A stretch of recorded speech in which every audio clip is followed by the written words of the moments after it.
What up? Ooh, I got my broom showing. My broom is like on the wall. It's going bing. Okay, so what is up, y'all? It is your girl Kane Kane. In the meantime, in between time, it's another video. So let's get started. This is episode 12. We're getting down to the nitty gritty. We got 24 days until decision day. We're 32 days in, which is like, okay, progress. Another interesting episode, kind of piggybacking off of just marital problems, seem like, right? So let's get to Noi and Steve with the money.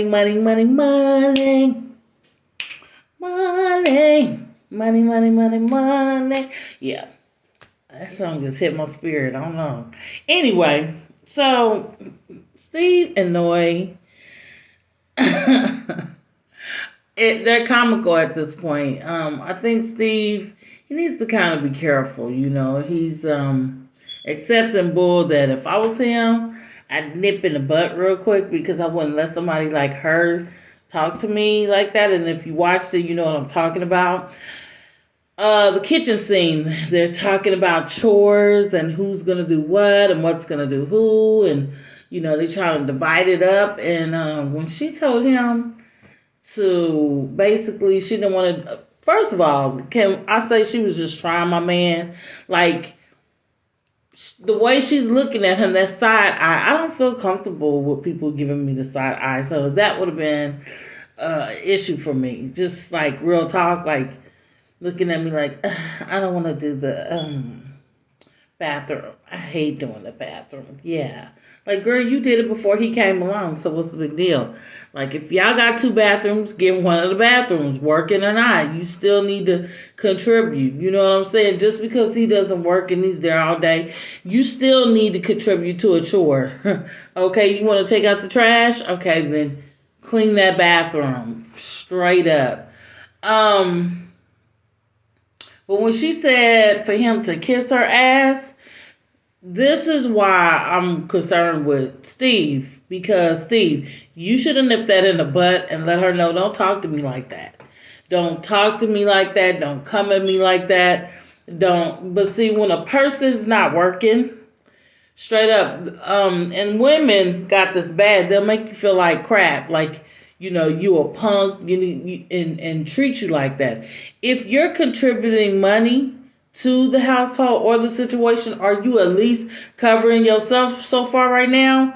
Then don't let her talk to you like that. That's a no. You put a halting screech stop to that. He laughed it off, but that's the kind of stuff you don't laugh off. That's the kind of stuff you stand up to and you stop, unless you just really gonna play the broke dude in the back. And I don't see Steve as being a broke guy. I don't see Steve as not being able to, if need be, get in a position to get a job and do what he needs to do. I don't see Steve as some kind of low down begging dude. So, you know, this week everybody had a friend or relative that they conversed with and kind of discussed marital situations with. And Noise was her brother, or okay, sorry, sister. But I really don't agree with people getting advice from an unmarried person. I try not to give people that are married advice, because one thing about it, I'm not married and I don't know what it feels like to be married. And sometimes people that are single and think like a single person and don't know what it takes to be married really can't give marital advice. Hold on. Well, you get defensive and I can't do it anymore. I can't take the lack of boundaries, the lack of accountability. Okay. I was still watching it, so Lindsay's having a breakdown right now. Yeah. The way that we speak and receive messages has to change. But these two, Lindsay and Mark, they are having still the personality clash. I can see him really not going nowhere. I'm sorry. I don't think Mark is going to go anywhere. He's not putting in a lot of effort. He's, from Lindsay's perspective, she's complaining about, he make rules up, he doesn't follow through. She's talking about all his, flaws and, things that he's lacking. But to be honest, if you meet a guy, y'all get married, and right after marriage, he has all these flaws, like these red flags. The landlord is calling bed bugs, this, that. He's homeless now. That's a red flag. That dude is don't have it together. Like he's gonna be a little unraveled. So if that's what he's showing you, that's what he's used to, and that's what he's on. Now, can he get better? Of course, but he needs someone stable. She's a stable person, and I'm not saying it's her duty to get him all together, but I feel like her presence and what she brings to the table will get them together. I feel like Lindsay and Mark are just still really figuring out each other. They're clashing in their personalities because, you know, it's only 32 days in. Like, what do you expect? Like, for each couple, that's the scenario. It's only 32 days in. You're not going to get to that smooth road until a couple of years later because you guys just don't know each other. And it's going to take a lot of getting to know one another because y'all starting from scratch. Like, from scratch. That's how I feel about Noi and Steve, you know. Steve just needs to be very, very clear with Noi, his plan. He doesn't need to ask her to help him with a plan. Now you sound needy. I don't want somebody sounding needy. I want you to know the plan, bring the plan to me, and make it very clear so that I know you know what you're doing. I don't need to lead the way for you because if I lead the way for you, then I understand why she's talking to him, telling him to kiss her ass as he clean up because you're asking her to lead you. If she has to tell you and make up a plan and tell you the plan, you're asking for her to lead the way, and that is going to put you in a pathway that no man wants to go down. Because once a woman leads, you cannot complain. You open the door and put yourself out there, homeboy. Because Steve, if you don't stand like a man and make it clear and do some things that to keep you in a leadership and a man position, you're gonna be treated like a punk, and that's what she just showed you, bro. That's all I'm saying. That's all I'm saying. If not, you better figure it out. And that whole, this is what, I don't know if this is scripted or what it is with Steve and Noi, but I'm gonna say this. If you didn't know you was going on a TV show to be married to move in with your partner, I don't get it. So I'm really feeling like that kind of stuff is scripted because it wouldn't make sense for you not to logically understand if you get on the show, get married, you're going to eventually move with your partner. So I kind of feel like that scripted stuff is phony to give us a kind of false narrative to not know what to expect as far as decision day because they're having these, I don't want to move in with each other. And that just sounds like confusion and conflict. So it's like to kind of derail us viewers, you know, are they going to stay together or not? So that's what I get from that. Again, Lindsay and Steve, Lord, you know what I meant. Lindsay and Mark. Lindsay and Mark are they're going through the blues. I really do think off camera they have more of a connection than what they're leading us to see. I do think there's some things that unravel them both because, it is still up in the air whether, Mark wants to be really involved with this relationship. He got some free time to kind of figure it out. He's not working because, his job laid him off until, the TV show is over with because the filming, I guess, is running and, into a problem with the time frame he needs to be at work. So they like, look, after you're done filming all of this, just hit us back up and, come back to work. But until then, it's running in same time frame as us, and we ain't got time.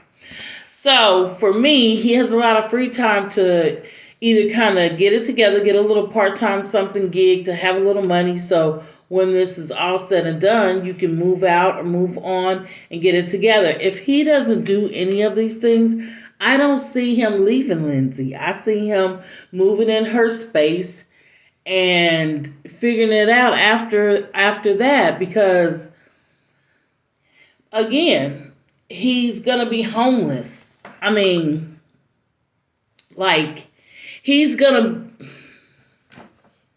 well, he could live with his mama. He could live with his mama and maybe, his grandmother, but yeah, that's about the size of that. Let me see. Jasmina and Michael. Michael, look here, babe. I don't know you personally. And I want to say to Michael, bro, if you don't touch her butt or get some little romance in her, you know how girls, when they washing dishes, dudes grab their butt and be like, I love when you wash dishes. Or do something, bro. Like, kiss me on my neck, my cheeks, something while we watching TV together. Do something, bro. If you don't, like your sister said, do a little bit of touching here and there. Like, real talk, because if you don't step your game up in the romance department, bro, you gonna be sad and hurt on Judgment Day if y'all marriage fail and it doesn't work. You gonna be somewhere hurt. You gonna be sitting in the dark for a week, ain't bathed, ain't took a bath, haven't brushed your teeth, nothing, because you're not gonna find another Jasmina, somebody so beautiful, so chocolate, so in a long time. Boy, you lucked up on that one. And you have her in the palm of your hand right now. You have her close, bro. You is messing that all the way up. All because you stuck on communication. You better get over communication and get in the... get a little feel something. Like, she's ready. She's ready. Even if she talks smack, she's open. She done said it more than once that she's open to, something. And the only reason why, to me, she's not all googly eyed, because there's not been a romantic move to put you on her mind. I feel like there's no way a woman every night can sleep next to a man and not every now and then, especially, Michael's not bad looking and he got a nice body. If he come in tidy, with the nice tight boxers, briefs on, looking good, coming up the bathroom, glistening on, you gonna think like, I wonder how it works. So, get to it, bro. I'm just concerned for Michael, As far as everything else, I'm glad to see them getting along and laughing and cooking and everything else. And the driving part, him helping her get her license, man, that's what I want. I want a man who's going to push me in the right direction and help me get over a fear or some type of something that, enables me, that he's going to help me, overcome and get to the greater good of me, because if they were to stay together, what kind of mom would you be not to be able to drive? That would be such a burden on him. He has to teach you how to drive. And I was there for it. I was like, good for you, Michael. You just ain't gonna be in there talking. You want to see your girl do great. So yeah, it was sad for her to tell her mom that she still doesn't have that spark or that super love connection. I could see her mom was really, really hurt and concerned, because I think we all know Michael's a good guy. I'll be having little concerns about Michael, but when she used to say Michael's screaming, he'd be enraged, I don't see that about Michael. Michael's too much of a cool, laid-back kind of dude to just go into a rage and just be screaming. He hasn't screamed once, so I'm gonna need I'm gonna need Jasmina to get over herself just a little bit, because no, Sister Jean, I don't see it. So I'm still rooting for them too. We have more to come as far as how each couple is gonna process and play out. Um, Elijah Wan and Katina, that little scripted situation they had going on last week about the download of this dating app, that was cute. And I see the little effort that the show put in to kind of make this some big fight, some big deal to kind of derail us and throw us off that these two get along and they really like each other. It was to put a little spice in their situation to make it seem like, because it's good this episode that he understood, but how couldn't you understood the last episode? You if you looked at her phone and seen the app, and she had to walk you through it like, look, the app's not even open, it's just a page. Like, bro, you could have got that information before you went all the way to the left. So to me, again, I'm gonna call it out if I feel like it's scripted. I feel like it's scripted, and it was in there to be a derailing plot to make us think that they're not getting along, and they're into it, and where is it leading these two? These two are fine. On the after party show, I seen that Elijah Wan has a new tattoo. And, it was something that else disturbed me. The tattoo is scary. It gives me insanity. The neck tattoo, it's all the way up his neck. And that was a no-no for me. But she's married to him, okay, not me. But, okay, so there was a scene, where they showed Katina crying when she was talking to Jasmina and Michael, and he was like, "See, I wish you would have did that in front of me, because, I would have loved to see, basically her crying, because that would let him know how much she really cares." And I'm like, bro, something's wrong with you if somebody has to cry in order to show you that they care and that they're invested in this relationship. And I understand he dated a lot of white girls, because my son dates white girls, and they are criers, boy. They cry over everything. They need to let you know how they feel. Like, I feel. So that's definitely a Caucasian girls thing, because black girls, we just don't cry like that. It's not that we're super tough, but we're gonna cry for some real deal Holyfield stuff, like the argument. I could see me, getting so mad I cry, because, that for me, the embarrassment of that last argument, the timing, the just being a loose cannon like he was about the whole situation, and just causing confusion for no reason. That would have made me so mad. Tears would have probably flowed, maybe. It just would have been off-putting, but I was glad to see them come together, kiss. With Elijah Wan, like I said, he can call his stuff out and own it, but god dang, that I don't know. I'm hoping that was just a scripted, and that was just a plot, because if not, my concern with Elijah Wan will always be, he come off like a semi-narcissist, somebody who, just the small ones, just a little arrogant, just a little,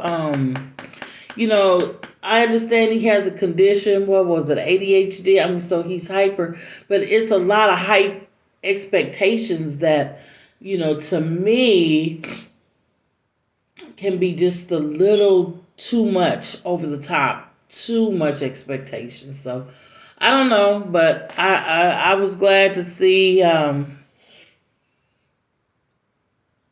I was glad to see them overcome. And when Tiana, when Katina's friend, I think it was Tiana, Anna, whatever, was she drunk, or she done fell out the chair? I'm like, this whole, no, we haven't had sex yet, y'all. I don't know.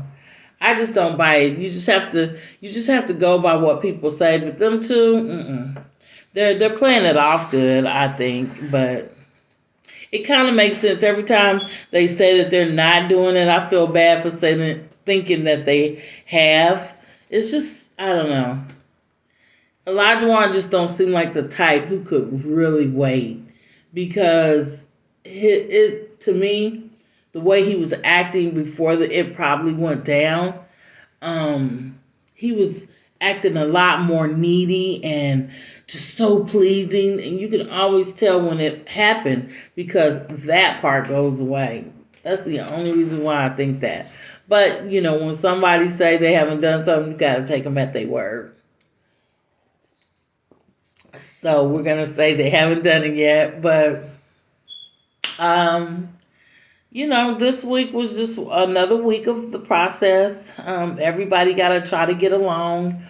I think that everybody need to make it more clear what they want. I feel like Steve needs to make it more clear to Noi his position on work and what he's going to be doing to make money, so that the respect level in the house can kind of be straight.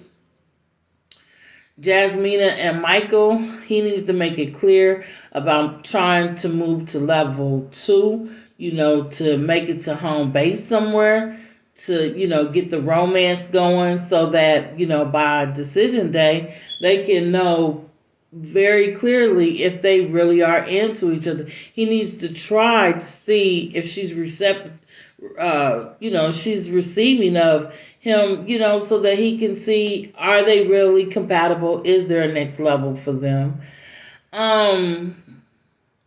Lindsay and Mark needs to just stay consistent, and he keeps making rules and doing things where he's setting up goals and then they're shifting. He's not meeting the goals, so he needs to follow through with some stuff, and so that he can see if Lindsay is what he want, is this whole situation what he want, so that he can be more clear by decision day too. Because right now I think he's all over the place because he doesn't know if he wants to be in that relationship, period. And so he's not dedicating himself to anything concrete because of that.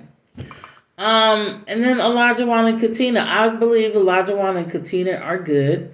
I believe he's going to have a few more wacky moments because he's just a wacky kind of guy. So, but the fact that he can acknowledge when he's wrong, when he can take a step back and own his stuff, I think they will always be good.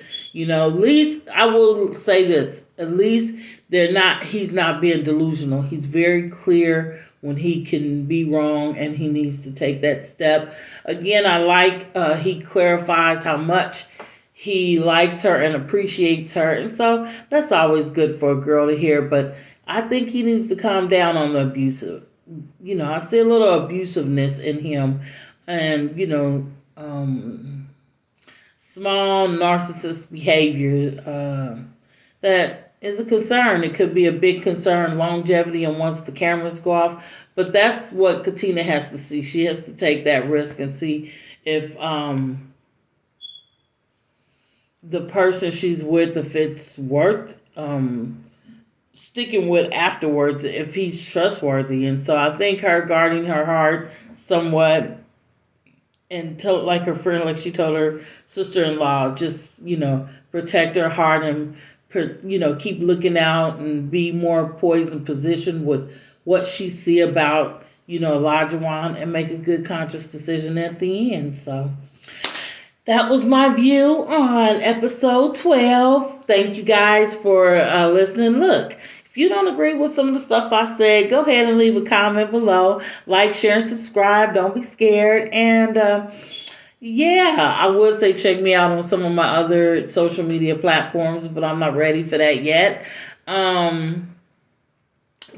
So thank you for coming and visit your girl. I'll be back with another video. Don't forget, I do Married at I do Love and Marriage Huntsville as well, and that will be coming next along with the newest episode. See you guys on Wednesday, 7 o'clock. Anytime after that, after Married at First Sight, you will get a video. Stay locked in with your girl.